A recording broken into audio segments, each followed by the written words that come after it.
4 labour కోడ్లను ఐక్యత కార్మికుల ఐక్యత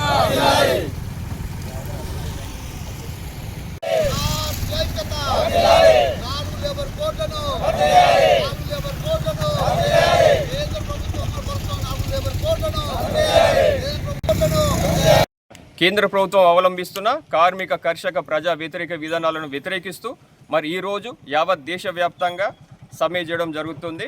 మరి ఏదైతే కేంద్రంలో ఉన్నటువంటి మోడీ ప్రభుత్వం అవలంబిస్తున్న కార్మిక కర్షక ప్రజా వ్యతిరేక విధానాలను వ్యతిరేకిస్తూ యావత్ దేశవ్యాప్తంగా పూర్తిగా కార్మిక లోకం సమ్మెలో పాల్గొనడం జరుగుతుంది. మరి కేంద్రంలో ఉన్నటువంటి మోడీ ప్రభుత్వం అధికారంలోకి వచ్చిన నాటి నుంచి ప్రభుత్వ రంగ సంస్థలను ప్రైవేటీకరణ చేయడమే ధ్యేయంగా వారు ముందుకు పోవడం జరుగుతుంది. అందులో ముఖ్యంగా LIC, air India, railways, navy లాంటి సంస్థలతో పాటు దేశానికి వెలుగులు నింపే సింగరేణి పైన కూడా వారి కన్నుపడి సింగరేణి పూర్తిగా ప్రైవేటీకరణ చేయడం ధ్యేయంగా వారు ముందుకు పోవడం జరుగుతుంది.